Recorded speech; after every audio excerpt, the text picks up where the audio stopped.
Românii sunt mai interesați de lux decât de criză. O demonstrează și căutările pe internet, care sunt triple față de cele legate de starea economiei. Așa se face că 6 din 10 români pasionați de lux își doresc haine și încălțăminte scumpe, iar 1 din 2 cosmetice și parfumuri. 5 din 10 români care folosesc motoarele de căutare sunt interesați de produsele exclusiviste, în timp ce mai puțin de 2 din 10 români sunt preocupați de situația financiară a țării. Iar cei mai interesați de produsele de lux sunt locuitorii din județele Botoșani, Bistița Năsăud și Teleorman. Asta în condițiile în care România are destule lipsuri la acest capitol. Nu toate mărcile sunt prezente aici. Pe anumite categorii sunt prețuri mai mici în vest față de România. Datele arată că aproape 2/3 dintre românii interesați de produsele de lux își doresc haine și încălțăminte scumpe. Jumătate vor cosmetice și parfumuri, iar peste 20% se gândesc la alcool, mâncare și tehnologie. În principiu electronice.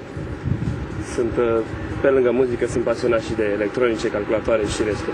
Fiind fată, sincer, bijuteriile mă atrag cel mai mult. Diferențele se marchează mai degrabă în dreptul cosmeticelor și parfumurilor, care sunt mult mai vizate de către femei, iar tehnologia dorită de către bărbați. Și obiectele de lux pentru casă câștigă teren. Sunt pictate manual cu aur de 24 de carate, iar la atingere o să puteți să simțiți decorațiunile în relief.